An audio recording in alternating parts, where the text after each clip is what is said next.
Bhagavate Vasudevaya.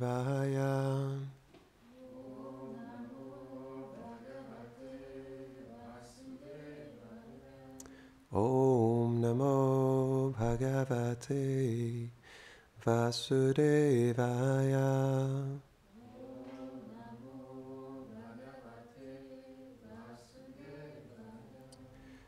Om Namo Bhagavate Vasudevaya.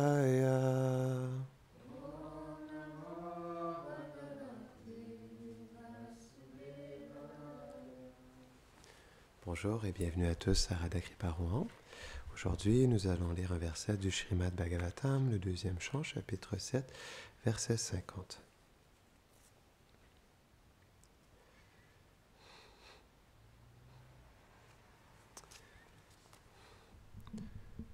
Sa soyam te bihitastata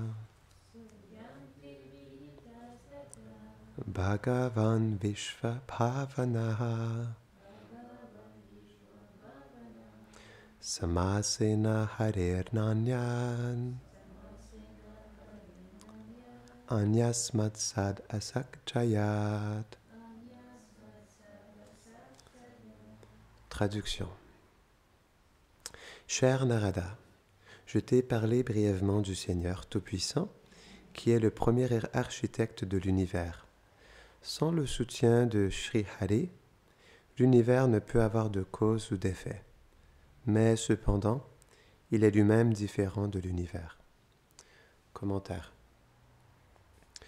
Srila Vishwanath Chakravarti Thakur explique que ce verset résume le sens des 3 chapitres. Bhagavan, la personne suprême, a été décrit d'une manière concise. Le mot Sat signifie l'effet. À travers son énergie externe, le Seigneur manifeste le monde matériel. Le mot Asat veut dire la cause, qui est la totalité des âmes conditionnées qui tentent d'exploiter la nature matérielle. Il est la source de l'énergie matérielle, Maya Shakti, et des âmes. Son énergie marginale, Jiva Shakti. En un sens, tout est le Seigneur, puisque l'énergie et son possesseur sont non différents. Mais en même temps, il est différent de ces deux énergies. Le Seigneur n'est pas en faute d'avoir créé ce monde de souffrance, car c'est le désir de certaines âmes d'y venir afin d'expérimenter leur indépendance. Néanmoins, à travers ses apparitions, ses enseignements, il offre la possibilité à toutes ces âmes de se racheter et d'atteindre sa demeure. Jai.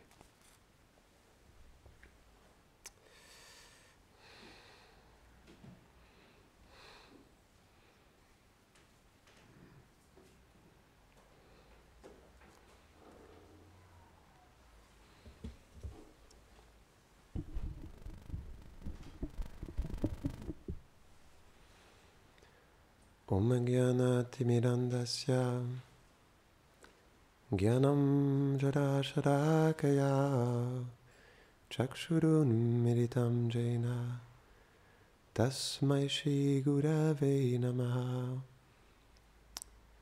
Shri Chaitanya Mano Bhishtam Stapitam Jena Bhutale Swayam Rupa Kadamayam Dadati Svapadantikam. He Krishna Karuna Sindhu Dina Bhando Jagatpate Gopesha Gopika Kanta Radha Kanta Namostute Tapta Kanchana Gaurangi Radhe Brindavaneshwari Vrishabhanu Sute Devi Pranamami Hare Priye Vanshakalpatarubhyashta Kripa Sindhubhya Cha Patitanam Pavanebhyo Vaishnavebhyo Namo Namaha. Jaya Shri Krishna Chaitanya Prabhu Nityananda Shri Advaita Gadadhara Shivasade Gaura Bhakta Vrinda Hare Krishna, Krishna Krishna, Hare Hare, Hare Rama, Rama Rama, Hare Hare.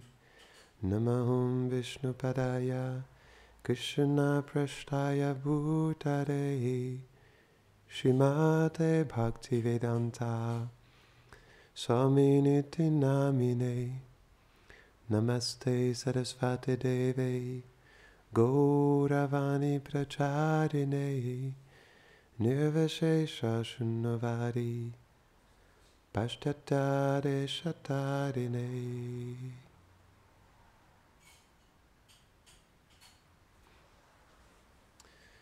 Il était une fois un homme qui portait toujours un masque.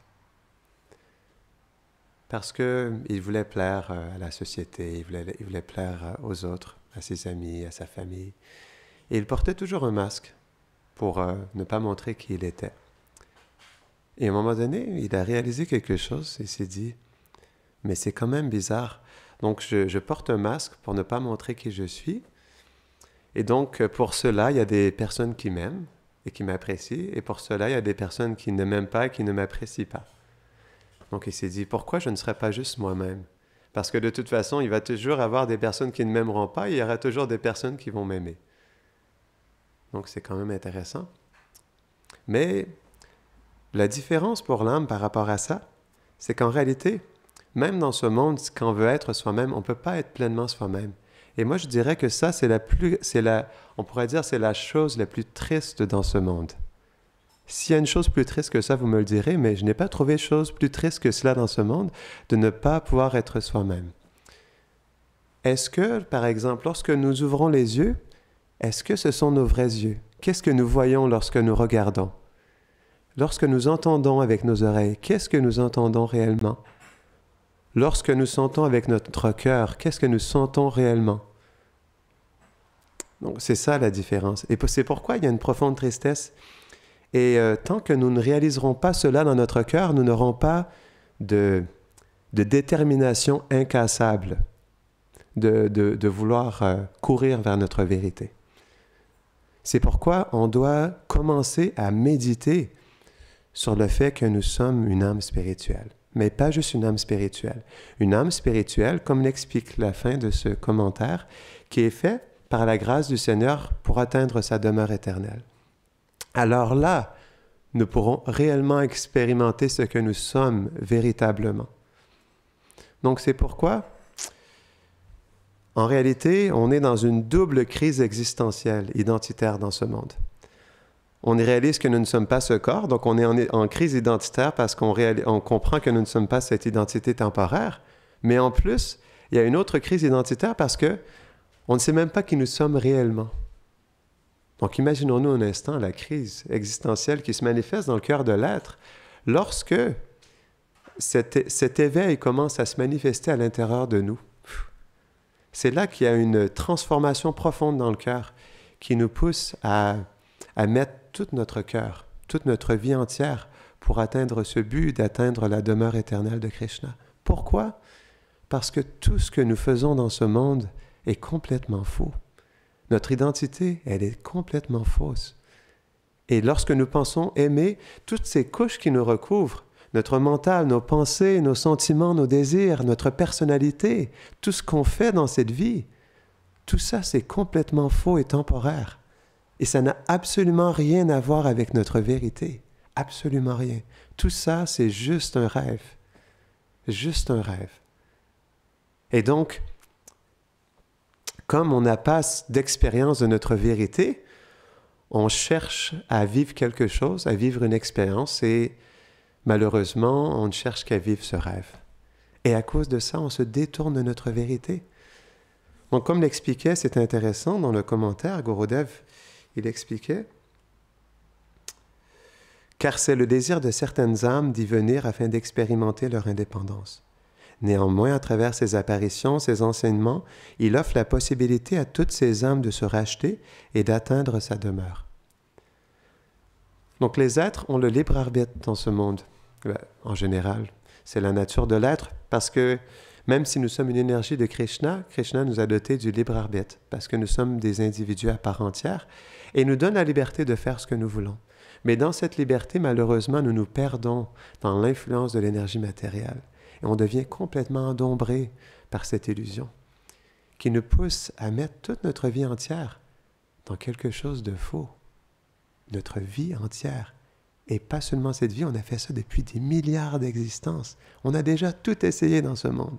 Krishna, il explique cela dans la Bhagavad Gita. On est allé dans les planètes édéniques, on est redescendu en bas vers les planètes infernales, on a tout essayé. On a tout fait déjà. Mais l'énergie matérielle, elle est tellement puissante qu'elle nous pousse à croire qu'on a besoin de faire quelque chose de plus.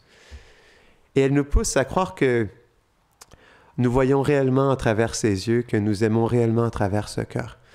Donc c'est pourquoi même, c'est ça, imaginons-nous un instant, méditons là-dessus un instant, ça, c'est la puissance de l'énergie matérielle. Notre mental, qui veut dire nos pensées, nos désirs et nos sentiments, c'est complètement faux. C'est complètement faux.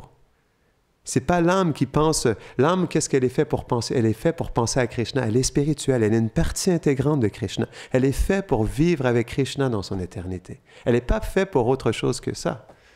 Donc c'est pourquoi, bien sûr, le fait qu'on puisse penser, sentir, vouloir, qu'on puisse voir avec nos sens, c'est parce que l'âme à la base, elle a des sens. L'âme à la base, elle a une personnalité. C'est ça qui fait. Parce que c'est expliqué en fait par nos acharyas, les grands maîtres dans notre lignée. Le conditionnement qui nous recouvre, c'est comme un gant qui nous recouvre. C'est comme un gant qui recouvre l'âme. Donc, comme l'âme a une forme, naturellement, on expérimente une forme dans ce monde. C'est pourquoi on fait l'expérience de la forme, parce qu'à la base, on est fait pour avoir une forme dans notre éternité. C'est pourquoi, naturellement, c'est comme un gant qui nous recouvre. Et c'est ce qui fait qu'on s'identifie tellement à ça. Parce que ce gant, on pourrait dire qu'il recouvre parfaitement notre conscience. Dans cette expérience qu'il nous donne d'avoir un mental, de pouvoir penser, de pouvoir désirer, de pouvoir relationner avec les autres, de pouvoir avoir des sentiments dans notre cœur. Et c'est ce qui fait que c'est vraiment trompeur aussi en réalité. Donc, on doit faire attention de comment on investit notre cœur dans ce monde, parce que ce monde est une tricherie. Parce que c'est un rêve, c'est une illusion, c'est la Matrix. C'est Maya. Ce que ça veut dire, c'est que ça pousse, même ce mental, il faut comprendre une chose, ce corps qui nous recouvre est l'illusion matérielle. C'est une extension de l'énergie matérielle qui nous permet de vivre dans ce monde. Et quelle est la fonction de cette énergie en ce bas monde? C'est de nous placer dans l'illusion. Comme l'expliquait Gurudev, donc les êtres qui veulent l'indépendance sont placés dans ce monde. Et ce monde, qu'est-ce qu'il fait? Il nous permet de vivre cette indépendance, mais pour qu'on puisse se croire être indépendant comme nous ne le sommes jamais, Krishna, il a besoin de nous recouvrir de beaucoup de couches pour nous faire croire qu'on est indépendant, pour nous faire croire qu'on est important, pour nous faire croire qu'on est en contrôle de notre vie, qu'on est cette personne et qu'on peut faire quelque chose. Donc Krishna, pour nous permettre de vivre cette indépendance, il nous recouvre de tellement de couches. Pas juste le corps grossier, mais le corps subtil avec le mental, l'intelligence, le faux ego, on en fait des couches là. Plusieurs couches. Et en plus de cela, les impressions de nos milliards de vies passées qui recouvrent comme une couche de poussière de 1 kilomètre de large, le miroir de notre cœur. Donc c'est ce qui fait que oui, naturellement, on est complètement coupé de notre vérité. Mais complètement. Donc, c'est pourquoi on doit sérieusement se poser des questions. L'introspection spirituelle, elle est tellement importante. Sans ça, on va se faire complètement adombrer et bouffer par l'énergie, par l'illusion matérielle. Donc, c'est pourquoi on doit voir ce que je vis en ce moment. Est-ce que je suis fait pour vivre ça véritablement? Moi, je suis fait pour quoi en réalité? Ça commence par ça. C'est pourquoi il y a la souffrance aussi. Krishna, il place la souffrance dans ce monde pour réveiller les êtres à leur réalité. C'est ça qui est intéressant. Ça, c'est la miséricorde du Seigneur. Il répond avec le désir des êtres, mais en même temps, ce monde a une certaine nature pour dégoûter les êtres et les pousser à vouloir, au lieu d'être indépendants, vouloir être dépendants de Krishna, d'être contrôlés par la miséricorde, d'être contrôlés par l'amour, au lieu de vouloir contrôler et ne ressentir que rien dans sa vie. Donc c'est ça, Krishna, il place la souffrance pour nous pousser à la dépendance, pour nous pousser à l'abandon. Donc c'est pourquoi il est parfait dans ce qu'il fait. Ce monde, il est parfait en soi. C'est expliqué comme ça dans le Sri Upanishad, le premier verset. Om Purnam Purnamidam. En tout cas, je ne me rappelle plus exactement du verset, mais dans ce verset, c'est expliqué que tout comme le Seigneur, il est plein, chaque être est plein en soi et ce monde matériel, il est plein en soi. Il est parfait en soi dans ce qu'il fait, dans son imperfection. Et dans le but de nous placer dans des situations difficiles et compliquées. Donc, c'est pourquoi, en réalité, parfois, on est comme choqué, on est comme perturbé de ce monde, mais on doit l'accepter dans notre cœur. C'est là où la vraie tolérance vient. Je ne parle pas d'une tolérance où on bouille dans notre cœur et il y a la fumée qui veut sortir par les oreilles. Ça, c'est de la tolérance matérielle. C'est qu'on tolère parce qu'on ne veut pas faire paraître ce qu'on vit à l'intérieur de nous et comme ça, on ne dit rien, mais on tolère, mais ça bouille à l'intérieur de nous. Ça, ce n'est pas la vraie tolérance. La vraie tolérance, c'est quoi? C'est que dans notre cœur, on accepte tout comme la miséricorde de Krishna. On comprend que Krishna, il contrôle absolument tout, il ne fait absolument aucune erreur et il est notre meilleur ami. C'est pourquoi tout ce qui nous arrive est la miséricorde. Et on pourrait se dire, même si oui, j'ai le libre arbitre et je peux faire des erreurs, mais même dans ça, Krishna, il est derrière nous, il nous accompagne. Et tout ce qu'on fait, que ce soit dans son plan direct ou que ce soit notre plan, quand on veut s'éveiller à notre dévotion et à notre vérité, Krishna, il nous accompagne. Et il dit ça lui-même, il engage notre karma. Vishwanath Chakravarti Thakur, il explique ça. Il engage notre karma pour nous purifier puis nous amener à lui. Donc, c'est pourquoi, c'est pas que ce monde est injuste ou c'est pas que... Non, tout est juste dans la mesure où Krishna, comme il est le Seigneur suprême, il a un plan parfait pour chacun d'entre nous. Et ça, on ne doit jamais oublier ça. Jamais. Krishna, il a un plan parfait pour chacun d'entre nous.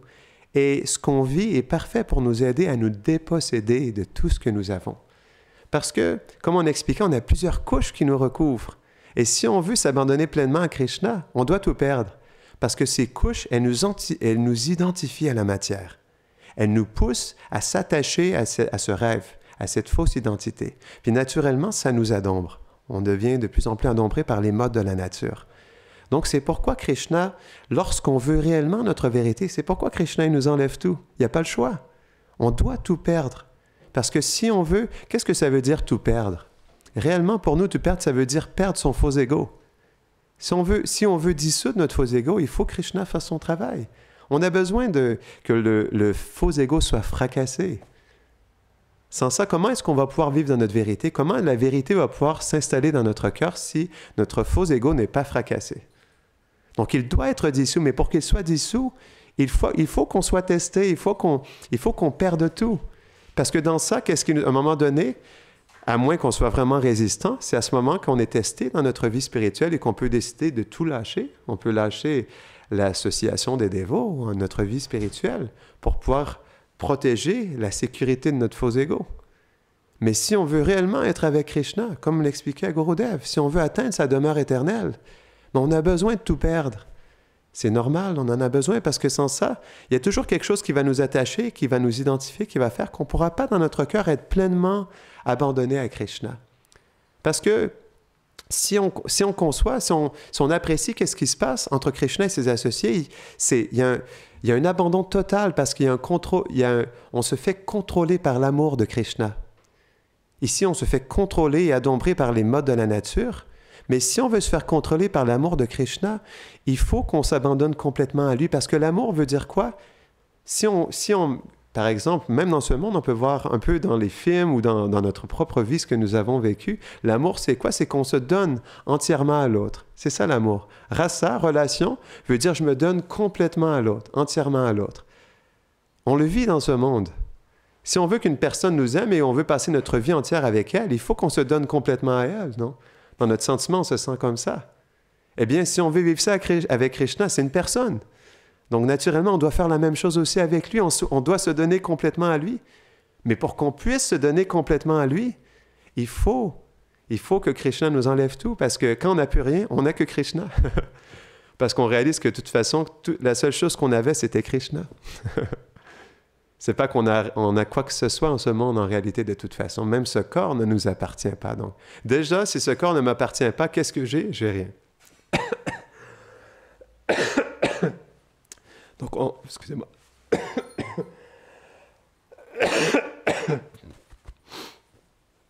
Donc, on arrête. Est-ce que je peux avoir de l'eau, s'il vous plaît? Donc c'est ça. Si Krishna nous enlève tout, donc on réalise qu'on n'a plus rien. Puis, comme on expliquait, déjà, ce corps ne nous appartient pas. Donc, si ce corps, déjà, ne m'appartient pas, alors qu'est-ce qui m'appartient? Absolument rien, ça veut dire. Parce que, comme on s'identifie avec ce corps, c'est je suis ce corps, et je est mien, ça m'appartient. C'est ma voiture, c'est ma famille, c'est ma femme, mon épouse, mes enfants, mon argent, mon travail, si, ça. Je est mien. Mais le vrai ego, c'est quoi quand on réalise que, en fait, premièrement, on n'est pas ce corps, puis on est un serviteur éternel de Krishna. Alors, on ne peut qu'accepter qu'on n'a absolument rien en ce monde. Et c'est ce qui fait qu'on peut plus facilement s'abandonner à Krishna. Parce que déjà, ce corps, on l'a pas. Et donc, c'est pourquoi dans ça aussi, il y a une humilité qui s'installe dans le cœur parce que, par exemple, on expliquait tout à l'heure, la chose la plus triste en ce monde, c'est de réaliser qu'on ne peut pas être soi-même. Et ça, c'est quelque chose qui est profondément triste. Donc, c'est pourquoi, par rapport à soi-même, on doit avoir une profonde tolérance et par rapport aux autres aussi, on doit avoir une profonde tolérance. Parce que personne dans ce monde pourra réellement être lui-même. Tout le monde dans cette vie a un recouvrement matériel. On a tous un corps grossier, on a tous un corps subtil, on a un mental, une intelligence. Est-ce que quelqu'un ici n'a pas de corps subtil? Est-ce que quelqu'un n'a pas de faux ego, de mental et d'intelligence? On a tous ça ici. Donc c'est pourquoi, en plus, ce qui est triste dans ce monde, c'est qu'on ne peut pas être soi-même dans le sens où, quand on veut percevoir quelque chose, c'est tellement adombré puis influencé par ce corps matériel qu'on ne peut jamais pleinement percevoir non plus. Hein. Parce qu'on sait que ce corps, il a 4 défauts. Il y a des sens imparfaits, ce qui nous pousse à commettre des erreurs quand on perçoit ce qui nous entoure. Ça nous pousse à être dans l'illusion de la réalité. Puis en plus, on a une tendance à se tricher soi-même et tricher les autres. Puis en plus de ça, il y a le mental qui est là, qui nous contamine avec des sentiments, puis avec le faux ego qui nous pousse à nous identifier, à être parfois dans la fierté ou l'insécurité. Parce que le faux ego, c'est pas juste la fierté, mais c'est aussi l'insécurité. C'est intéressant.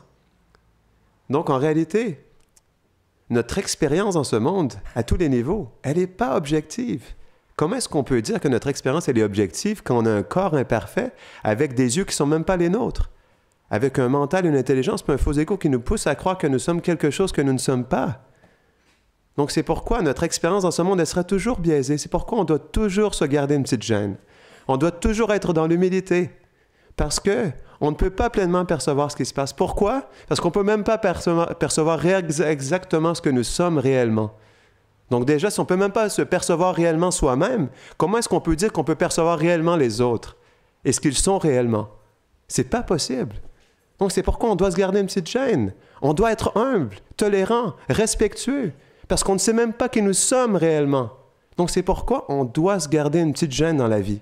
C'est important. On doit Trinadapi Sunichena.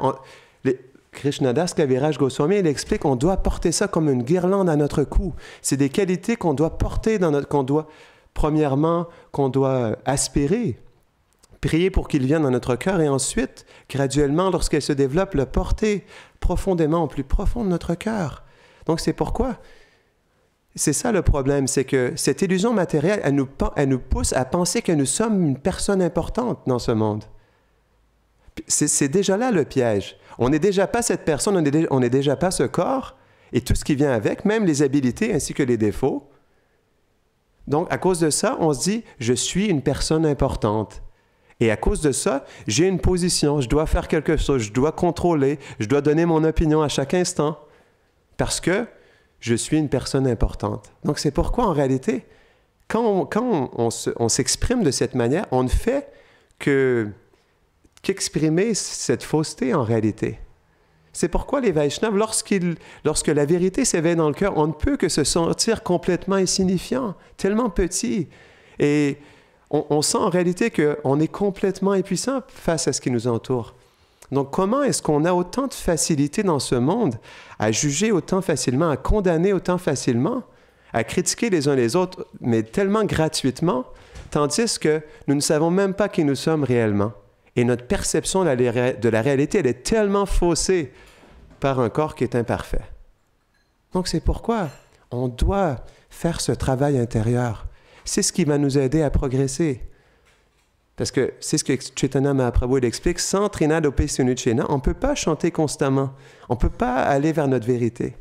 Donc c'est pourquoi on doit vivre par la miséricorde des Vaishnavas, parce que par l'humilité qu'ils expriment de leur cœur, par cette simplicité, par cette tolérance et ce respect pour tous les êtres, c'est quelque chose qui peut déteindre sur notre cœur. C'est ça le pouvoir de l'association. Et on doit se permettre dans notre cœur de recevoir cette association pour qu'on puisse nous aussi développer ces qualités divines, parce qu'elles sont importantes. Parce que sans l'humilité, la tolérance, le respect et le détachement d'avoir du respect pour soi-même, alors comment est-ce qu'on peut progresser dans la vie? C'est pas possible. Donc c'est pourquoi on doit méditer sur cet aspect que, en réalité, la chose la plus triste dans ce monde, c'est pas que j'ai pas d'argent, que j'ai pas de bonnes relations, que je me sens pas heureux, ou que les choses ne se passent pas exactement comme je le voudrais. La chose la plus triste dans ce monde, c'est que on ne sait même pas qui nous sommes réellement, puis on ne peut pas véritablement dans cette vie s'exprimer dans notre vraie identité.